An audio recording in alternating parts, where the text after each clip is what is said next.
Hello दोस्तों, स्वागत है आपके अपने YouTube चैनल द एकेडमी में। मैं घनश्याम गुप्ता। आज का जो टॉपिक है वर्णमाला का पार्ट 2 हम आपके साथ डिस्कस करेंगे।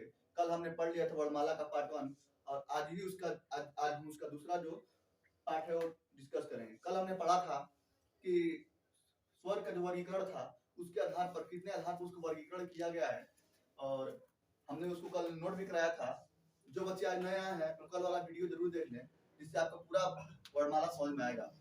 स्वर का 2 वर्गीकरण हमने कर लिया था, मात्रा उच्चारण के आधार पर, जीभ के प्रयोग के आधार पर। आज हम पढ़ेंगे मुख द्वार, मुख विवरण खुलने के आधार पर। मुख विवरण या मुख खुलने के आधार पर स्वर को 4 भागों में बांटा गया है। 4 भागों में बांटा गया है। पहला है विवृत,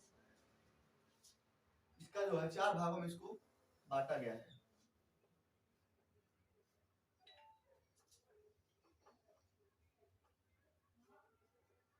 पहला विवृत, अर्धविवृत,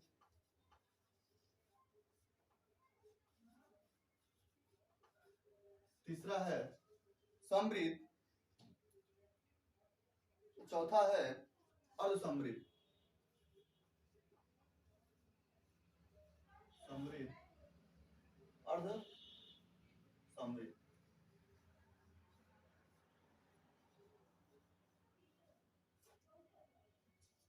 ठीक, अब हम बात करते हैं कि जो तीसरा वर्गीकरण किया गया है इसके आधार पर वर्गों का चार वर्गीकरण किया गया है। इसके आधार पर अब हम बात करते हैं विवृत और अर्धविवृत, समविवृत और अर्धविवृत। ये क्या होता है? स्वरों में जो तीसरा वर्गीकरण किया गया था उसके आधार पर ये 4 वर्गीकरण किए गए हैं। इसका पहला जो है विवृत। विवृत वो स्वर होते हैं जिनके स्वरों के उच्चारण पर मुख का द्वार जो बिल्कुल खुल जाता है। समझ रहे हैं मैं क्या कह रहा हूं? विपरीत के अनुसार हम उन स्वरों का उच्चारण करते हैं तो हमारा पूरा मुख खुल जाता है। इसका केवल एक ही उदाहरण है आ। जब आप आ बोलेंगे तो आपका पूरा मुख द्वार खुल जाएगा। आप समझ सकते हैं हम क्या कर रहे हैं। इसको आप नोट्स बनाते चलिए। नोट्स चूंकि बहुत महत्वपूर्ण होता है रिवीजन के टाइम, आप इसको नोट्स बनाते चलिए। हम इसका डेफिनेशन लिखवा दे रहे हैं।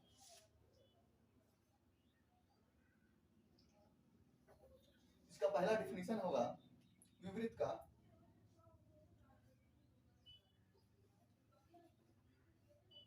विवृत लिखेंगे जिन स्वरों का उच्चारण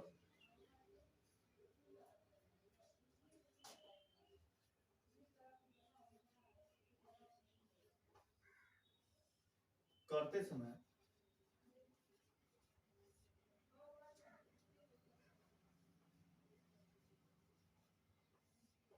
मुख द्वार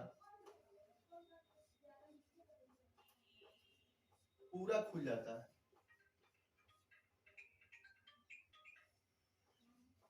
पूरा खुल जाता है।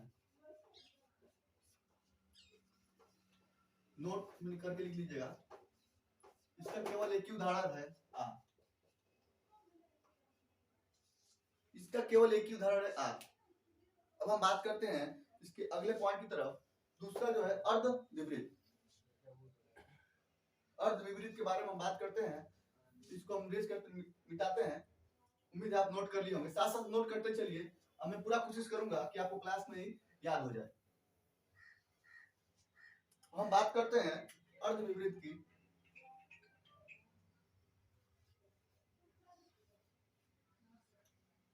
अर्धविवृत की जिन स्वरों के उच्चारण करते समय हमारा मुख द्वार आधा खुलता है, जिन स्वरों के उच्चारण करते समय हमारा मुख द्वार आधा खुलता है उसे हम अर्धविवृत स्वर कहते हैं। आप इसको नोट कर लिएगा। जिन स्वरों को उच्चारण करते समय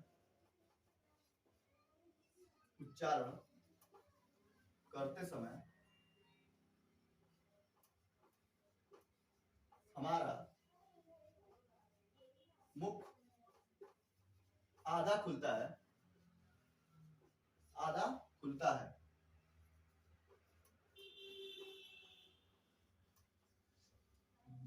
यहाँ पे नोट करके लिख लीजिएगा, क्योंकि यही आपसे क्वेश्चन पेपर में पूछे जाते हैं। ये जो मैं नोट करके लिखवाता हूँ, इसी के बेस पे आपसे क्वेश्चन पूछे जाते हैं।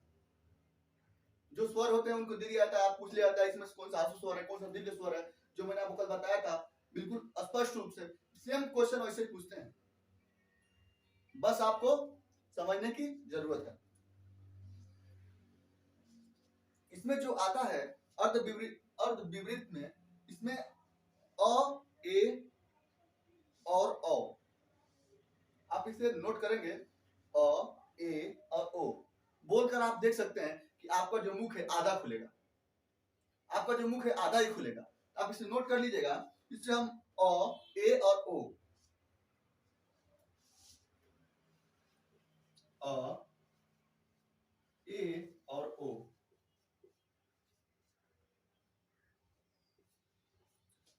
जब भी आप इसको बोलेंगे तो आपका मुख आधा ही खुलेगा। अब हम बात करते हैं अपने अगले टॉपिक की तरफ।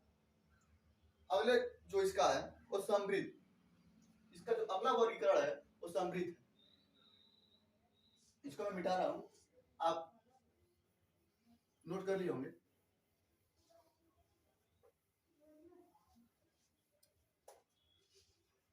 समृद्ध, हम बात करते हैं समृद्ध क्या होता है। जिन स्वर के उच्चारण में मुख द्वारा लगभग बंद रहता है, जिन स्वर को उच्चारण करते समय हमारा मुख लगभग बंद रहता है, उसे हम समृद्ध स्वर कहते हैं।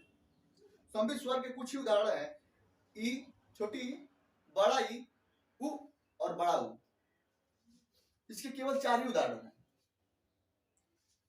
जैसे हम इसको डिफिनेशन में लिख ले रहे हैं, आप नोट्स बनाते चलिएगा। मैं आपसे बार बार अनुरोध करना चाहता हूं कि आप नोट्स बनाते चलिए। नोट्स आपका बहुत इंपॉर्टेंट है। जब आपका एग्जाम कुछ समय बाद, मतलब कुछ बिल्कुल नजदीक रहता है, तो आपको नोट्स की बहुत ज्यादा जरूरत पड़ती है। आप इसे नोट करिएगा। जिन स्वरों को उच्चारण करते समय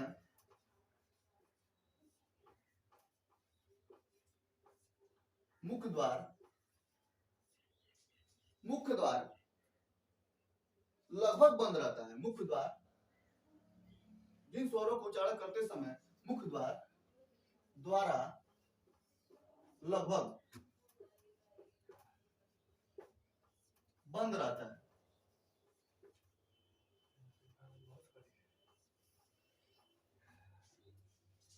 जैसे में यहां पे नोट करिएगा, जैसे छोटी, बड़ी, छोटा ऊ और बड़ा ऊ, ये इसका उदाहरण है। ये तीसरा वर्गीकरण इसका हो गया। मुख्य द्वार खुलने के आधार पर इसका तीसरा वर्गीकरण।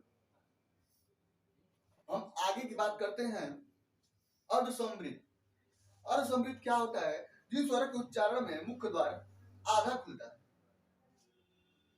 जिन स्वर के उच्चारण में मुख्य द्वार आधा बंद रहता है, वो होता है अर्धसमृद्ध। आप समझ पा रहे हैं क्या बता रहा हूं? जिन स्वरों को उच्चारण करते समय हमारा मुख्य द्वार आधा बंद रहता है, वो होता है अर्धसमृद्ध। आप इसे नोट्स करिए, मैं लिखवा आपको डिफिनेशन कर देता हूं। मैं कोशिश करूंगा कि आज जो है स्वर का जो टॉपिक है वो समाप्त हो जाए। मैं बिल्कुल बेसिक से स्टार्ट कर रहा हूं ताकि आपको बिल्कुल समझ में आए। बेसिक से आप पढ़ेंगे, आप इसका नोट्स बना कर रखेंगे, निश्चित तौर पे आप सफलता पा लेंगे। अब हम बात करते हैं अर्ध समृद्ध। जिन जिन स्वरों के उच्चारण करते समय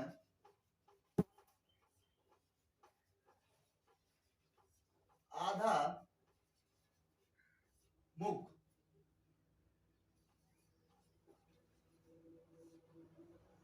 आधा मुख बंद रहता है, बंद रहता है, उसे हम असमृद्ध कहते हैं। इसके जो उदाहरण हैं ए और ओ, आप याद रखिएगा, ए और ओ। यहां पे लिखेंगे जैसे ए और ओ, ए और ओ, ठीक। ये हो गया मुख द्वार खुलने के आधार पर जो इसका वर्गीकरण किया गया था 4 प्रकार का, विवृत, अर्धविवृत, समृद्ध और अर्धसमृद्ध। इसका हम चारों का डिफिनेशन नोट कर चुके हैं और इसमें जो स्वर आते हैं उसको मैंने आपको बता दिया है। हम उम्मीद करते हैं कि आप अपना नोट्स साथ ही साथ बना रहे होंगे। और हम बात करते हैं कुछ जो ध्वनियां होती हैं कहां से उसका उच्चारण होता है। ये बहुत एग्जाम में पूछता है कि ये ध्वनियां कहां से उत्पन्न होती हैं।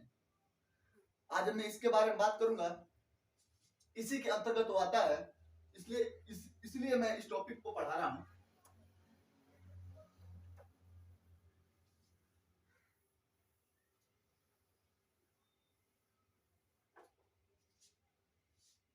कुछ वर्ड जो होते हैं कंठ से बोले जाते हैं, कुछ तालु से बोले जाते हैं, और कुछ जो होते हैं वो मूर्धन्य से बोले जाते हैं, कुछ दंत से, कुछ ओष्ठ से। इसमें स्वर और व्यंजन दोनों आते हैं। जबकि हम मुख द्वार खुलने का आधार पढ़ रहे हैं, इसको जान लेना बहुत ही जरूरी है कि वर्गों का उच्चारण कहां से होता है। अब हम बात करते हैं कंठ।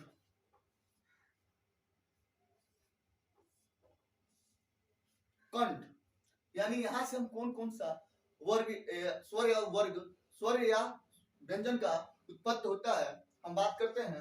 कंठ से जो उत्पन्न होता है, आप इसको बेहद नोट करके लिखेंगे, बहुत ही महत्वपूर्ण है। मैं बार बार इसलिए कर रहा हूं क्योंकि ये बहुत ही महत्वपूर्ण है। इससे आपका मैक्सिमम क्वेश्चन ही आते हैं यहीं से, आप इसे नोट करेंगे। कंठ जो होता है क वर्ग, क वर्ग अनुस्वार, अनुस्वार अनुस्वार ये होता है जो इसके ऊपर बिंदी लगा होता है। विसर्ग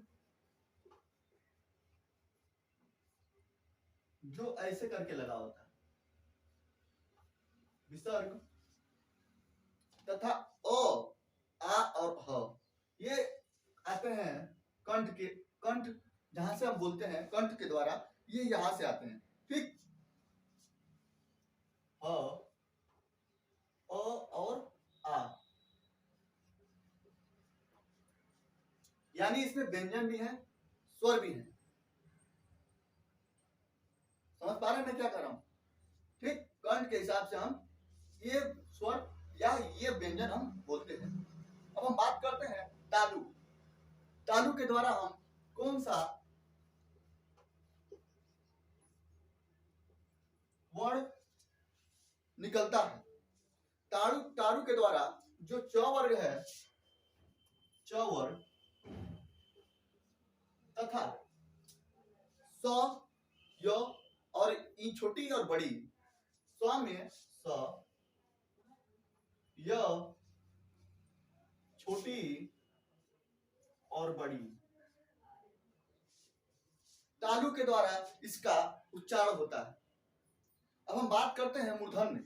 मूर्धन्य में ट वर्ग, ऋषि र और र और षट्कोट स, ये आते हैं मूर्धन्य के अंदर। मूर्धन्य ट वर्ग,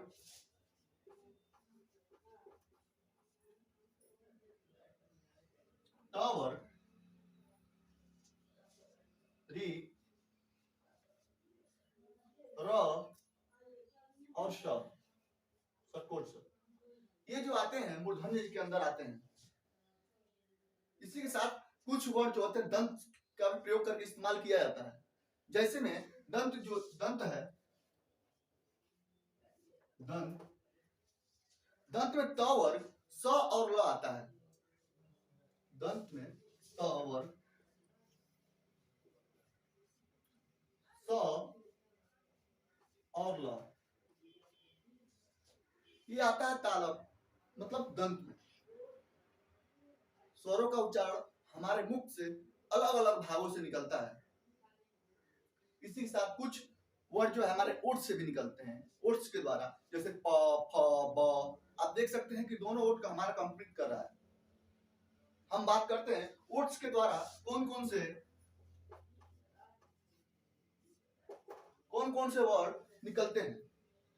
प वर्ग और उ और बड़ा उ, ये जो होते हैं प वर्ग, उ और बड़ा उ, ये जो होते हैं हमारे ओठ से निकलते हैं। मैं आपको बिल्कुल बेसिक से ले चलूंगा, आपको समझने में बिल्कुल कठिनाई नहीं होगी। आप मेरे साथ बस बने रहिए, मैं आपको बिल्कुल समझा दूंगा, इतना मेरा आपसे वादा है। आप सोच रहे हैं कि हमको ये नहीं आता, वो आएगा, आपको बिल्कुल आएगा, बस आप धैर्य बनाए रखें। ये हो गया कंठ, तालव्य, मूर्धन्य और दंत ओठ। इसके आधार पर जो वर्ड होते हैं उसका जो हमारे मुख से निकलता है उसके बारे में मैंने लिख दिया। इसके अलावा भी कुछ जो होते हैं जो कंठ ओष्ठ दोनों से मिलकर निकलते हैं, दंत ओठ से भी मिलकर निकलते हैं और कंठ तालव से भी होकर निकलते हैं। आप इसको नोट कर लीजिएगा, मैं इसे मिटा रहा हूं, उम्मीद है कि आप अब तक नोट कर लिए होंगे।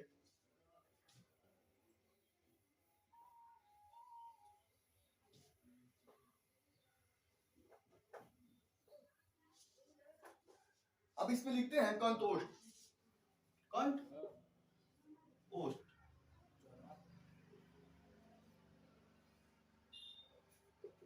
कंठोष्ठ, जैसे कि मैंने बताया, कुछ ऐसे शब्द होते हैं जो हमारे उच्चारण करने का स्थान है उनके मेल से निकलते हैं। जैसे में ओ और औ, जब आप इसे उच्चारण करेंगे तो आप देखेंगे कंठ से भी और ओठ से भी दोनों से आवाज निकलती है। ओ और औ, कंठ और ओष्ठ दोनों से मिलकर निकलती है। इसी के साथ एक होता है दंतोष्ठ, दंतोष्ठ। आप उच्चारण करेंगे तो देखेंगे कि मेरा दांत और ओष्ठ दोनों ही समान मात्रा में कार्य करेंगे। जैसे वो दांत भी लड़ रहा है और ओठ भी हिल रहा है, यानी दोनों जब काम करते हैं उसके अनुसार एक वर्ड आता है वो, केवल एक। इसी के साथ आता है कंठ तालव्य। कंठ तालव्य, कंठ तालव्य में कंठ तालव्य, कंठ तालव्य या कंठ तालव्य, ठीक। इसके अंतर्गत दो स्वर आते हैं, ए और ऐ। उम्मीद है कि आप ये समझ गए होंगे। ये मैंने इसलिए यहाँ पे बता दिया आपको, ताकि जो मुख खुलने के आधार पर हमारा जो वर्णों का वर्गीकरण होता है, हमारे मुख के आधार से जो उतारा स्थान होता है, उसके बारे में जानना आपको बहुत जरूरी है। इसी के साथ आप ये नोट कर लिए होंगे। अब हम अपने अगले पॉइंट की तरफ बढ़ते हैं। स्वरों के जो वर्गीकरण का चौथा वर्गीकरण स्थान है उसके बारे में जानते हैं। ओठों की स्थिति के आधार पर, ओठों की स्थिति के आधार पर, ओठों की स्थिति के आधार पर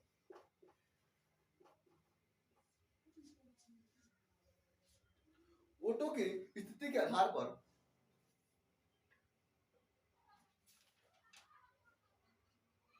दो प्रकार के वर्गों में वर्गीकरण किया गया।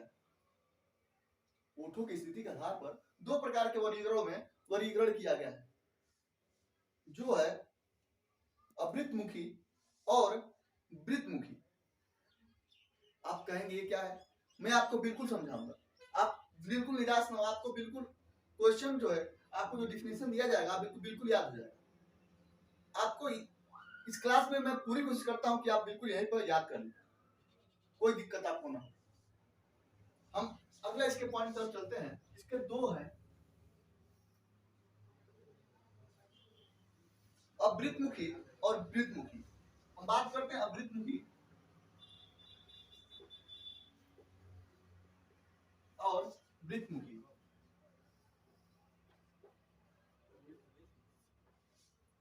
इसके दो डिफिनेशन आप नोट्स करते चलिएगा।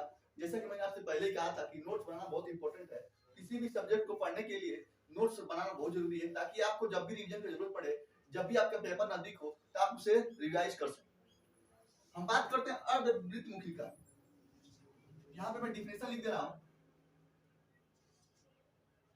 अब जिन स्वरों के उच्चारण में ओठ वृत्ति मुखी या गोलाकार नहीं होते,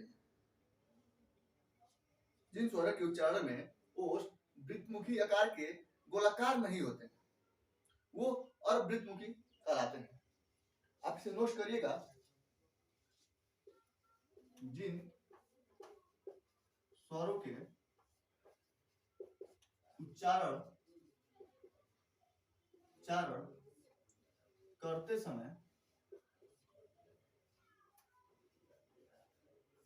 जिन स्वरों के उच्चारण करते समय ओठ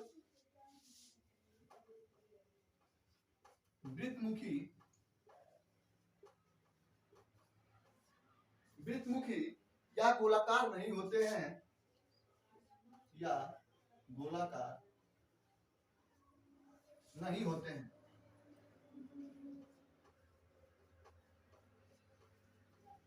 नोट्स में जैसे दिख रहा है, नोट्स में जैसे अ, आ, ई, बड़ी ए, बड़ा ए।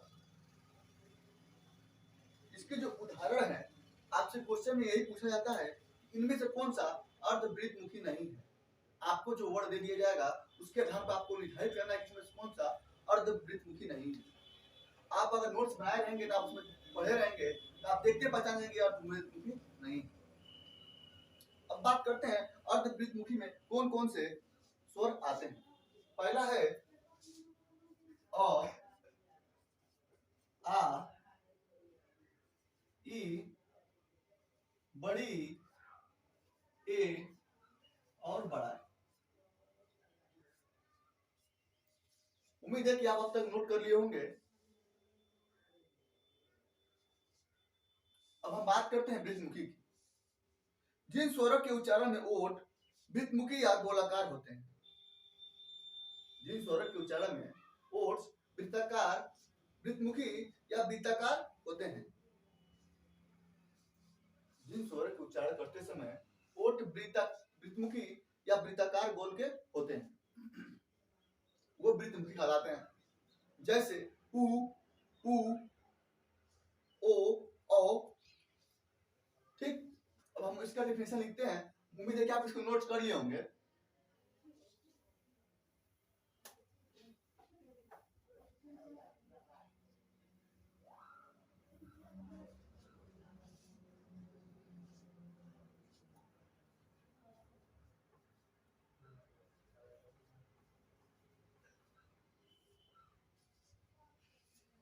वृत्तमुखी जिन स्वरों को उच्चारण करते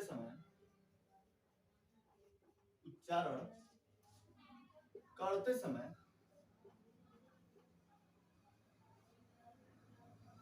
जिन शब्दों के उच्चारण करते समय ओठ वृत्तमुखी या गोलाकार हो जाते हैं, इसको नोट्स कर लिख लीजिएगा। नोट बना के यहाँ पे नोट करके, जैसे में उ, बड़ा उ, ओ, औ। आप इसे नोट्स करते रहेंगे। उ, बड़ा उ, ओ और औ। ये इसके 4 डिफिनेशन हो गए। 4। उम्मीद करते हैं कि आप नोट कर लिए होंगे, और मैं इसे मिटा रहा हूं ताकि मैं इसके अगले वर्गीकरण को स्पष्ट कर सकूं।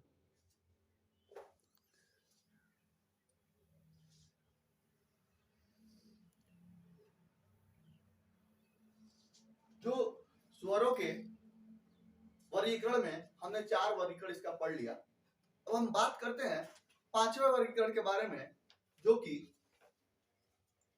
हवा के नाक व मुंह के निकलने के आधार पर। इसका जो 5वां वर्गीकरण है, हवा के नाक व मुंह के निकलने के आधार पर।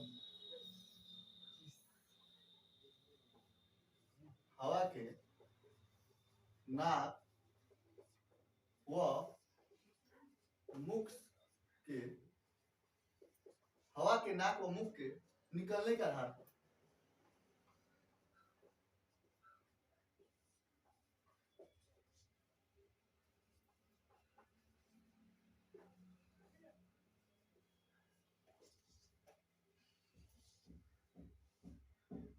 हवा के नाक और मुंह के निकलने के आधार पर इसको 2 भागों में बांटा गया है। पहला निरुनासिक और दूसरा अनुनासिक स्वर। निरुनासिक स्वर और अनुनासिक स्वर। हम निरुनासिक स्वर को मौखिक स्वर भी कहते हैं। आप यहाँ पे 2 पार्ट में इसको डिवाइड कर लीजिएगा। पहला जो है निरुनासिक स्वर। नासिक स्वर,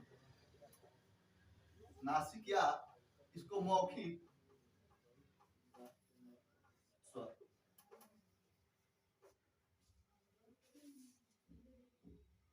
और दूसरा है अनुनासिक स्वर।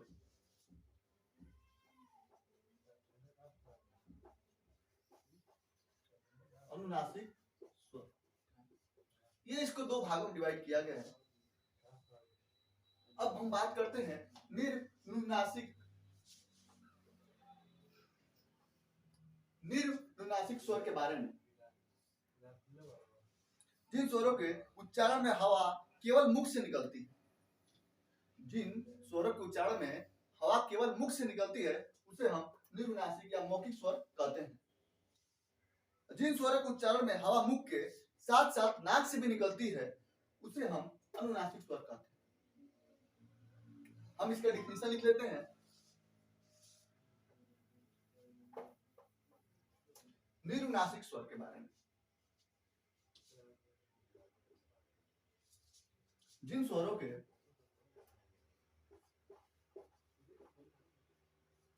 उच्चारण करते समय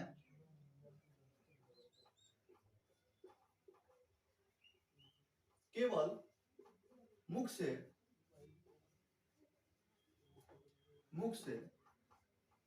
हवा निकलती है,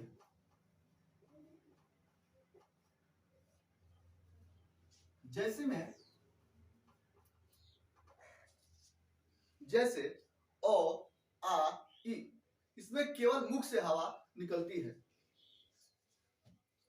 ओ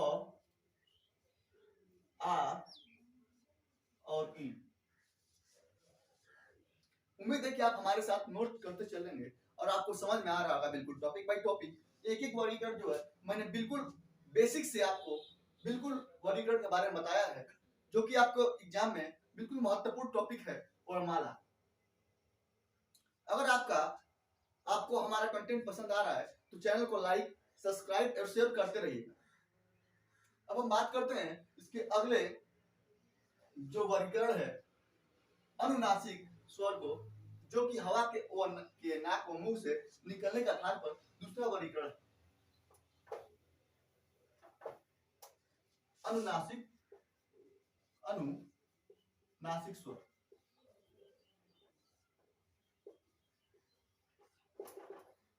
अनुनासिक स्वर वे होते हैं जिनके उच्चारण करते समय हमारे मुख के साथ साथ नाक से भी हवा निकलती है। यहाँ पे नोट कर, यहाँ पे लिख लेंगे, जिन स्वरों को उच्चारण करते समय हवा मुख के साथ साथ नाक से भी निकलती है।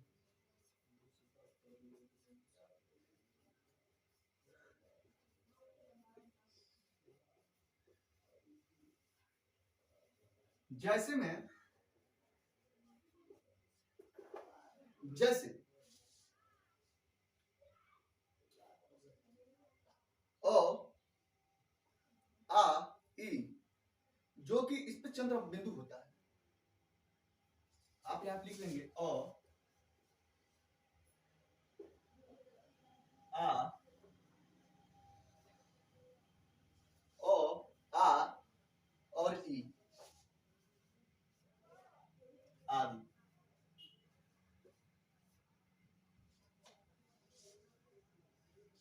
इस तरह से हमारा जो स्वर का वर्गीकरण किया गया था 5 प्रकार से, 7 प्रकार से, सॉरी, उसमें से हम 5 प्रकार पढ़ चुके हैं। अब हम बात करेंगे छठे प्रकार की, घोष के घोषत्व के आधार। घोषत्व का अर्थ है स्वतंत्रता में, सॉरी, स्वतंत्रियों में श्वासन का कंपन।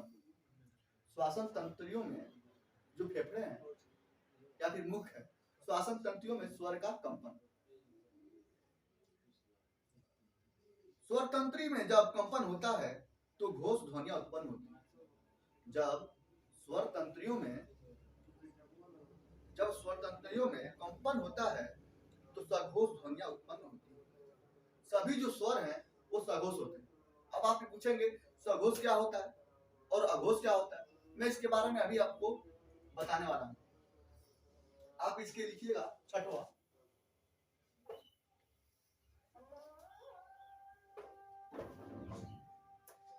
छठा लिखिएगा, घोषत्व के लिखिएगा घोषत्व के आधार पर, घोषत्व के आधार पर मैं पूरी कोशिश करूंगा कि मैं आपको बेहतर से बेहतर कंटेंट प्रोवाइड कराऊं। हिंदी का जो वर्णमाला है इसको मैं पूरी तरह से आपको समझाने में सफल हूं। आप बस इसको लगातार देखते रहें और समझने का प्रयास करें। रटना नहीं है, समझना है और एक नोट्स बनाना है, ताकि जब भी उसको जरूरत पड़े आप उसको एक बार देख सकें। रटने वाली चीजें बहुत जल्दी भूल जाती हैं, लेकिन जो याद रह जाती हैं वो काफी लंबे समय तक चलती हैं। सिर्फ उसको रिवाइज करना होता है और वो हमेशा दिमाग में बैठी रहती है। इसलिए मैं कहूंगा दोस्तों कि आप लोग रटे नहीं, याद करें। अब हम बात करते हैं घोषत्व के आधार। घोष का अर्थ होता है स्वर तंत्रियों में कंपन। स्वर तंत्री में जब कंपन होता है तो सघोष ध्वनियां उत्पन्न होती हैं। सभी जो स्वर होते हैं सघोष होते हैं। ये यहाँ पे लिखने वाली बात यह है कि जो सभी स्वर हैं, सभी स्वर वो सघोष होते हैं, सघोष होते हैं। अब आप पूछेंगे तब अघोष क्या क्या होता है, तो मैं आपको बता दूं, जो भी आपने एक मैंने आपको टेबल बनाया था, कवर कवर कवर चवर चवर और टावर, टावर और पावर। आप यहां पर सीधा लिखिएगा नोट्स। प्रत्येक जो है, प्रत्येक वर्ग का, वर्ग मतलब आप समझ रहे हैं मैं क्या कहना चाहता हूं। कवर, चवर, टावर, टावर, ऐसे जो मैंने आपको लिखवाया था, प्रत्येक वर्ग का पहला और दूसरा, पहला यानी जो कॉलम होता है इस तरह से, ये है, मान लीजिए इधर से लिख रहे हैं, ये हो गया, यानी इसका पहला, दूसरा, ये हो गया तीसरा, ये हो गया चौथा, ये हो गया पांचवा। इसका जो पहला और दूसरा है, नीचे की साइड जो भी प्रत्येक वर्ग का प्रथम, यानी यहां लिख दे रहा हूं, पहला तथा दूसरा, दूसरा वर्ण अघोष होता है।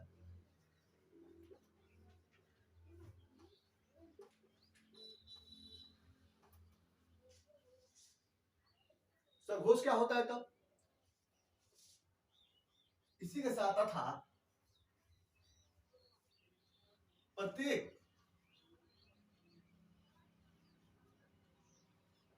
वर्ग का तीसरा, चौथा और पांचवा वर्ड सघोष होता है।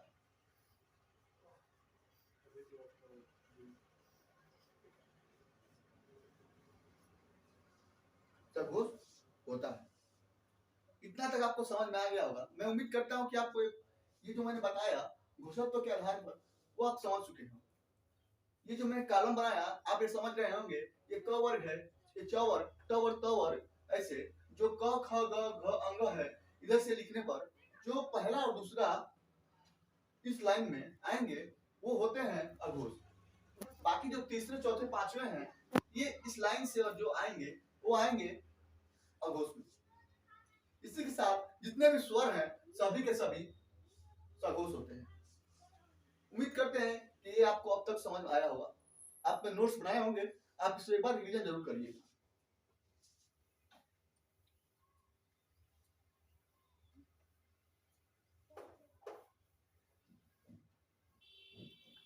अब हम बात करते हैं अपने आखिरी स्वर के जो वर्गीकरण था प्राणत्व के आधार पर।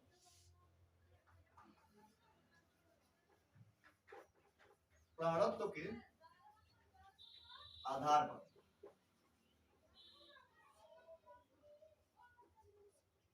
प्राणत्व के आधार पर प्राण का अर्थ है हवा। जब सभी स्वर और प्राण होते हैं यानी उसके उच्चारण मुख से कम हवा निकलती है। प्राण का अर्थ है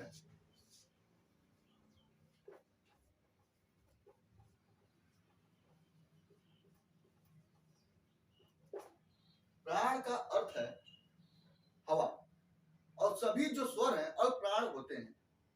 प्राण का जो अर्थ है वो है हवा और सभी जो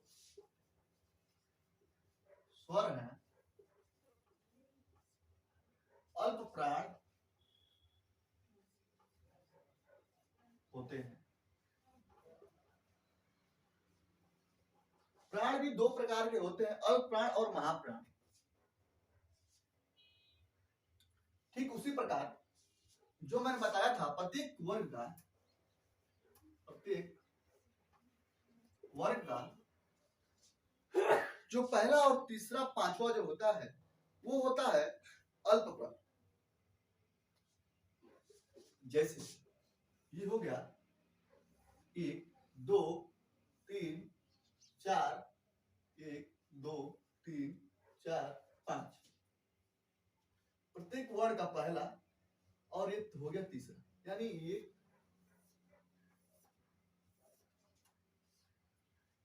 यहां पे लिख लेगा क वर्ग, ऐसे करके नीचे आप लिख लेंगे। इसका जो पहला और तीसरा, प्रत्येक वर्ग का पहला तथा तीसरा अल्प प्राण होता है।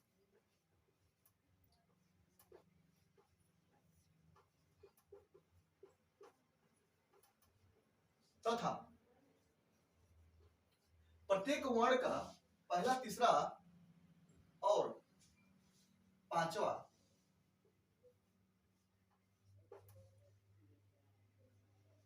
अल्प प्राण होता है। तथा